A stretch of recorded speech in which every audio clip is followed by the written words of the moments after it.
ये है दाहोद का वेल्डिंग ट्रेनिंग सेंटर।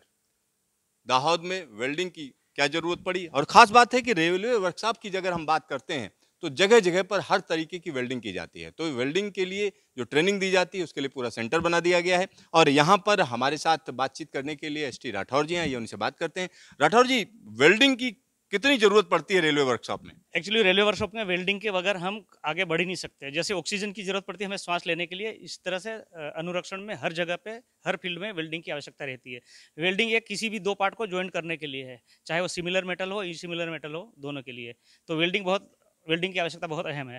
तो सर, यहाँ पर किस तरीके की ट्रेनिंग आप लोग देते हैं, और इसमें कौन कौन से लोग ट्रेनिंग लेते हैं? मैंने सुना है कि जो स्किल इंडिया की बात की जाती है उसके तहत भी ट्रेनिंग आप लोग देते हैं, ऐसा है कुछ है? हाँ, बिल्कुल। यहाँ पर हमारा इन हाउस जो हमारे वर्कशॉप के वेल्डर है उनको हम ट्रेनिंग दे रहे हैं। उसके अलावा जो एनटीए नेशनल ट्रेड अप्रेंटिस उनको हम ट्रेनिंग दे रहे हैं। अभी हमारे प्रधानमंत्री जी ने जो RKVY रेल कौशल विकास योजना बनाई थी, उसमें भी हम जो लोकल लोग हैं उनको ट्रेनिंग देते हैं। तो उन सबको ट्रेनिंग देते हैं हम। तो सर, यहाँ किस तरीके की ट्रेनिंग दी जाती है? मैंने देखा तमाम चीजों को आपने यहाँ पर लगा रखा है, इसकी क्या इंपॉर्टेंस है? सबसे पहले तो उनको बेसिक चीज़ है कि वेल्डिंग के लिए उनको पीपीज खुद के लिए, खुद का अगर रक्षा करनी है तो उसको क्या पहनना चाहिए, किस टाइप के है, उसकी आवश्यकता क्या है, वो उनको समझाते हैं। इसीलिए डिस्प्ले कर रखे हैं कि आपको कहीं भी काम करना है तो आपको अपना पीपीज पर्सनल प्रोटेक्टिव इक्विपमेंट पहनना है। जूते है, मास्क है, हैंड ग्लोव्स है। कहीं ऊंचाई पे काम कर रहे हैं तो आपका जो हार्नेस है, ये सारी चीज़ें इसीलिए कर रखी है उनको पता चले कि हमारे पीपीज क्या है। ये ईयर प्लग है, मास्क है। अगर ज़्यादा आवाज़ आ रहा है, गैस कटिंग हो या जहाँ भी कुछ काम कर रहे हैं, ग्राइंडिंग भी करना है वेल्डिंग के बाद, तो इसलिए ईयर प्लग लगा रखे हैं।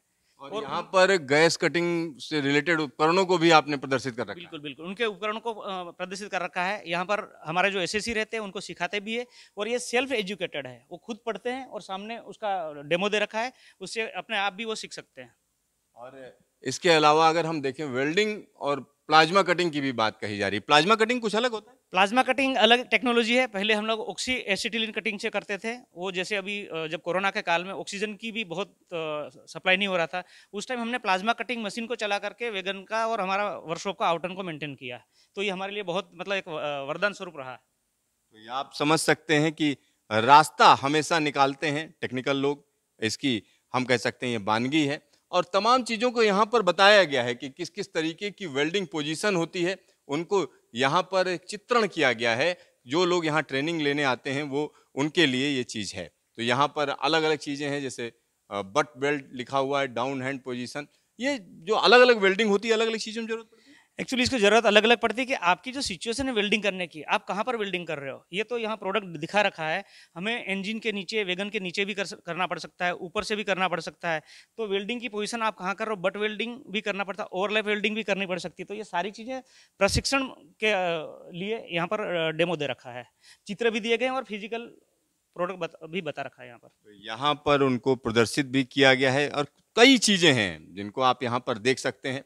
और ये सिर्फ हम आपको कैमरा में दिखा रहे हैं कि किस तरीके की चीज़ें होती हैं, और एक्चुअल आपको समझना है या ट्रेनिंग लेनी है तो किसी ऐसे ही ट्रेनिंग इंस्टीट्यूट में आपको ट्रेनिंग लेनी पड़ेगी। और उसके लिए जो प्रशिक्षित लोग हैं वो आपको प्रशिक्षण देंगे।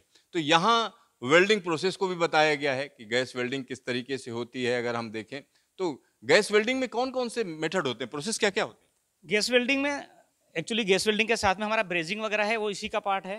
गैस वेल्डिंग है, आर्क वेल्डिंग है, सॉलिड स्टेट वेल्डिंग है। ऊपर वेल्डिंग प्रोसेस को फर्दर डिफाइन किया। गैस वेल्डिंग में ऑक्सी एसिटिलीन भी है, एयर एसिटिलीन भी है, ऑक्सी हाइड्रोजन भी है, ऑक्सी कोल भी है और ऑक्सी एलपीजी भी है। तो ये सारी चीजें हैं, और मतलब जब जहां जिस तरीके की जरूरत पड़ेगी उसी तरीके की वेल्डिंग की जाती है। उसकी हम कह सकते हैं कि एक तरीके से पूरी साइंस है उसकी, क्योंकि ऐसा नहीं है कि कोई भी व्यक्ति सोचने लगे हम कुछ भी करने लगेंगे, तो उसके लिए ट्रेनिंग लेनी पड़ेगी। और उसको यहाँ बड़े अच्छे तरीके से सब चीज़ों को डिफाइन किया गया है।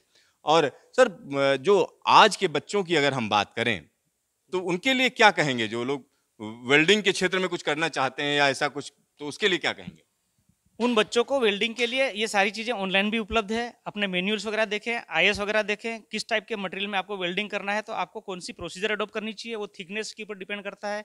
आपको किस टाइप का इलेक्ट्रोड यूज़ करना है, वो सारा वेल्डिंग की टेक्नोलॉजी के जो हमने आईएस के यहाँ पर ऑलरेडी डिस्प्ले करके वहाँ से भी मिलेंगे। तो ये सेल्फ एजुकेटिंग भी है और ऑनलाइन सारी चीज़ें उपलब्ध है।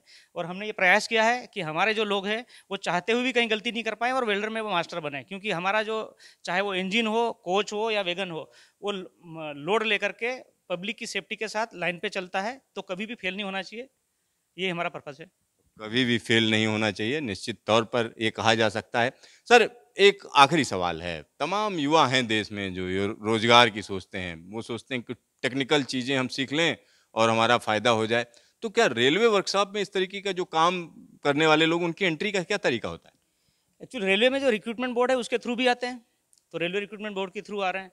इनके अलावा अभी हमारे एनटीए है, एनटीए यहाँ आकर के हमारे पास जो भी सुविधा उपलब्ध है उसको सीख करके बाहर जा करके भी अपनी एक वैल्यू क्रिएट करें, और बाहर जाकर मार्केट में उनको जॉब मिल सकता है। वेल्डिंग की बहुत आवश्यकता रहती है, वेल्डिंग का मार्केट में भी बहुत डिमांड है। वो उसी के जरिए भी आकर के अभी RKVY जो चल रहा है, रेल कौशल विकास योजना, उनमें भी आकर के यहाँ से ट्रेनिंग लेकर के मार्केट में अपना जीवन निर्वाह कर सकते हैं। और वेल्डिंग सीखेंगे तो वेल्डिंग में उसमें कौशल पैदा होगा, कौशल से वो अपनी एक इमेज बनाते हैं, अपनी एक वैल्यू क्रिएट करते हैं।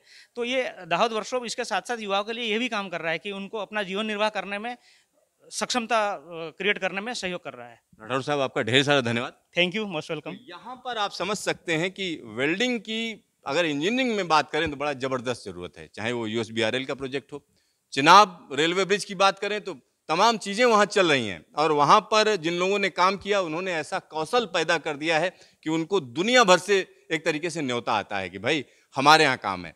तो कोई भी टेक्निकल काम अगर आप सीखते हैं तो उसमें कहीं ना कहीं आप अपने को भी बढ़ावा देते हैं, साथ ही साथ देश को भी आगे ले जाते हैं। तो इस तरीके की टेक्नोलॉजी को जो लोग सीखना चाहते हैं उसको भी रेलवे सपोर्ट करती है, और खास तौर पर आने वाले दिनों में हम कह सकते हैं जो टेक्नोलॉजी बदलती हैं उनके लिए भी बड़ी तेजी से जो है अडॉप्ट किया जाता है उन टेक्नोलॉजीज को, और रेलवे हमेशा से इसमें आगे रही है।